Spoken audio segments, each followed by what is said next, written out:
Daniel Patterson had worked the night shift at Memorial Hospital for 18 years. He wore the same blue scrubs the nurses wore, which made sense for someone who cleaned patient rooms and needed to blend into the medical environment without alarming anyone. At 47, with dark hair touched with gray at the temples and kind eyes that had seen a lot of life, he moved through those corridors with quiet purpose.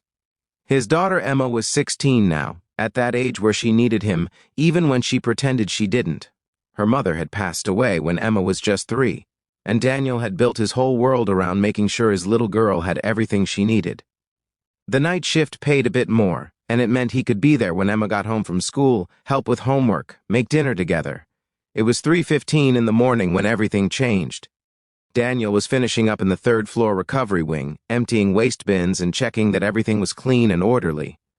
The hospital at night had its own rhythm, quieter but never truly silent. Monitors beeping, the soft shuffle of nurses' shoes, the occasional page over the intercom.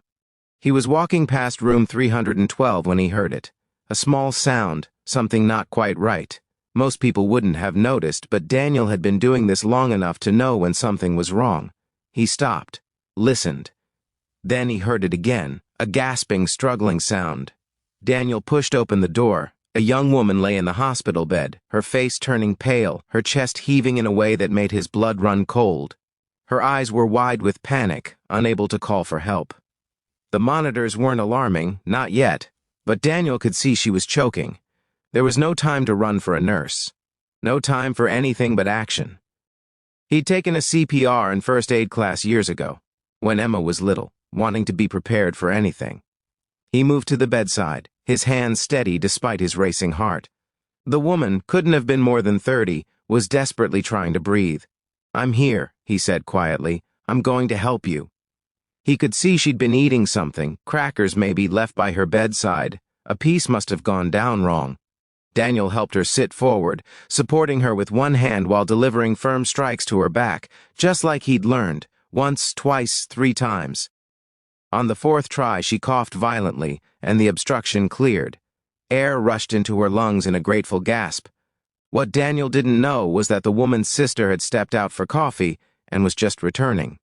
She'd seen through the doorway window what looked like a man in scrubs hunched over her sister, and in her panic and exhaustion, she'd pulled out her phone and started recording, ready to document what she thought was something terrible.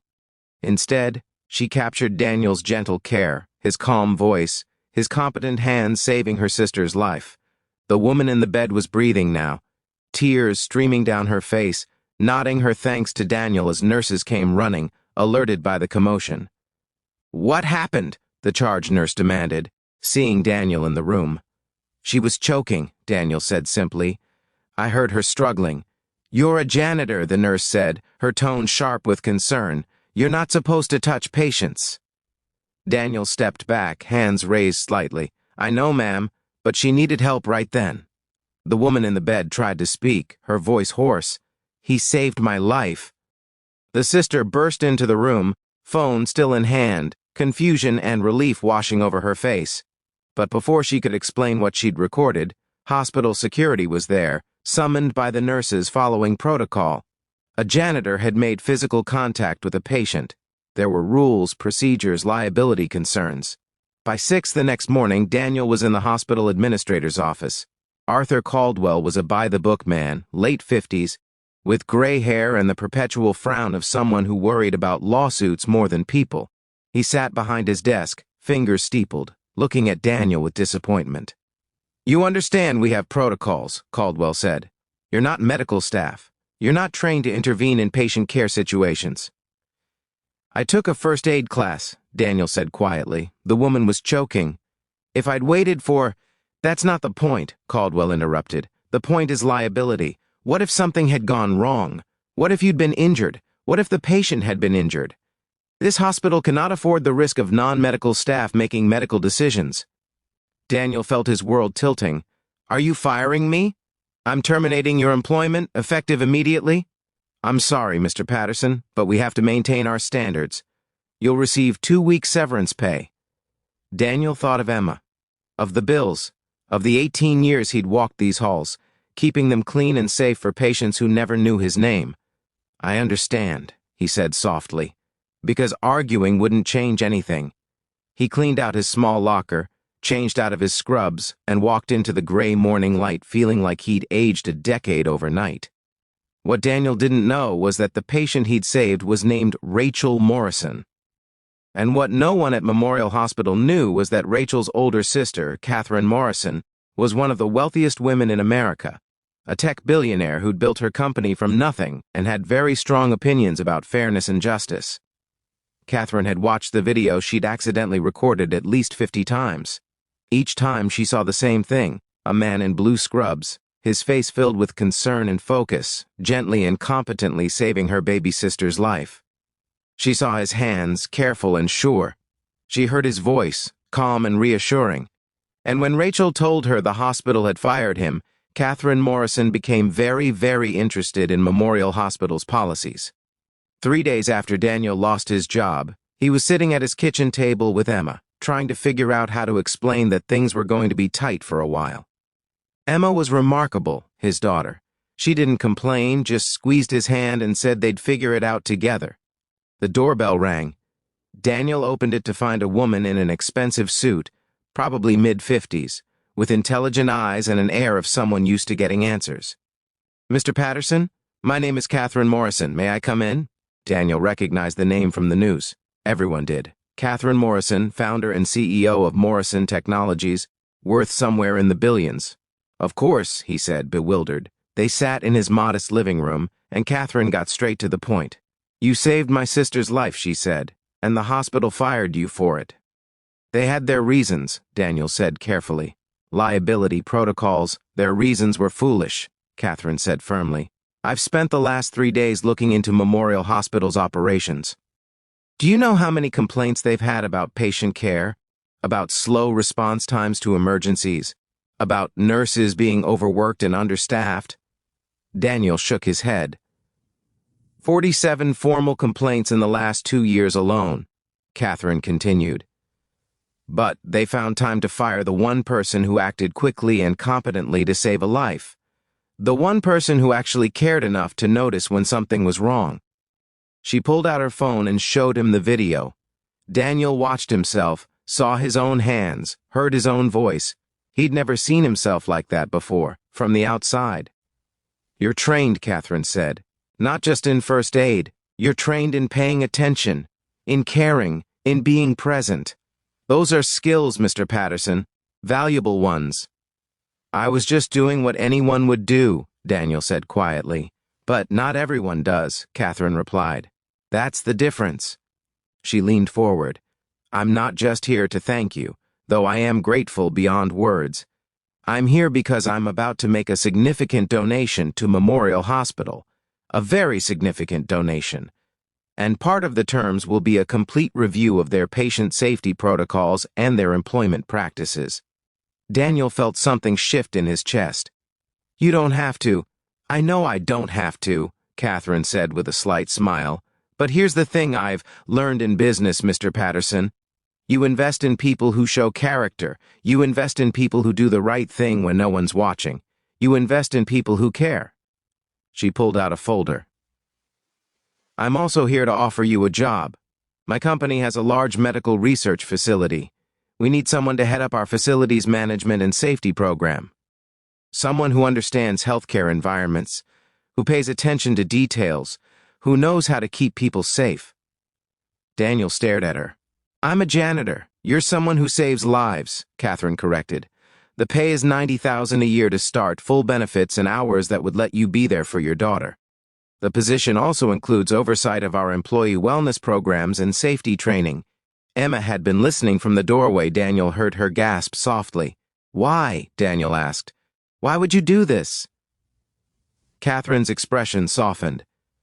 "My sister Rachel is a teacher. She spent 2 weeks in that hospital after a car accident, and in all that time, do you know who she said was kindest to her? The night janitor who always asked how she was feeling when he cleaned her room. Who noticed when she was cold and brought an extra blanket. Who saw when she couldn't reach the water pitcher and moved it closer." She paused. "That was you, wasn't it?" Daniel nodded slowly. He remembered Rachel, though he hadn't known her name. Just another patient who needed someone to care. I grew up poor, Mr. Patterson, Catherine said quietly. My father worked 3 jobs to put food on the table. People looked down on him because he cleaned offices and washed dishes. But he was the hardest worker I ever knew, and the kindest. He taught me that honest work has dignity, that how you treat people matters more than your title. She stood. You remind me of him, and in his memory I want to make sure people like you, people who do the right thing, get the recognition and opportunities they deserve. Daniel's eyes were wet. I don't know what to say. Say you'll think about the job offer, Catherine said gently. And say you'll let me make sure Memorial Hospital learns something from this. A month later, Daniel started his new position. He wore different clothes now, business casual instead of scrubs, but he still walked the halls of Catherine's medical facility with the same attention to detail, the same care for people. Memorial Hospital received their donation, along with a comprehensive review that led to improved staffing, better response protocols, and a new policy that all employees, regardless of position, would receive basic emergency response training.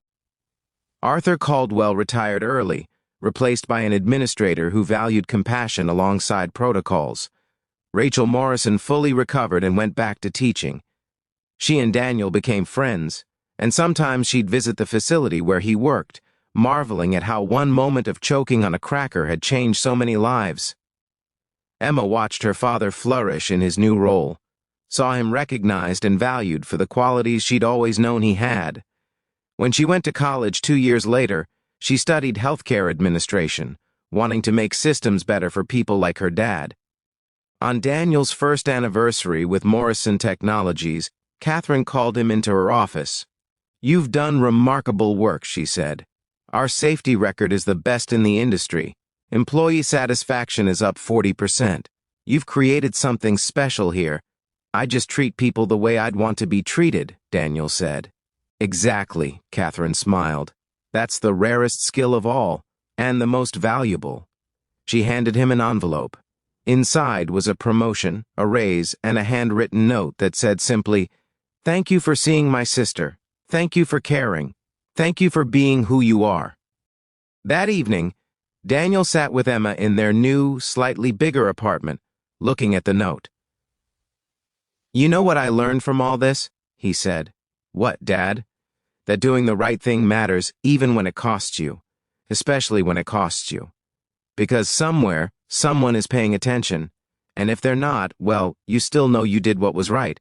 That's worth more than any job. Emma hugged him. I always knew that about you. Years later, when people asked Catherine Morrison why she'd taken such an interest in a hospital, Janitor, she'd show them the video. Not the dramatic moment of life-saving, but what came after. The quiet way Daniel had stepped back, not seeking credit or recognition. The gentle way he'd made sure Rachel was okay before the nurses arrived. The simple dignity of someone who'd done the right thing just because it was right. That's what character looks like, she'd say. And character is the only thing worth investing in. Daniel never forgot those words, and he never stopped being the kind of person who paid attention, who cared, who acted when action was needed. Because in the end, that's what being human is all about, seeing each other, helping each other, showing up when it matters most. Even in blue scrubs in the middle of the night, especially then, we have the power to change lives. We just have to be brave enough to care.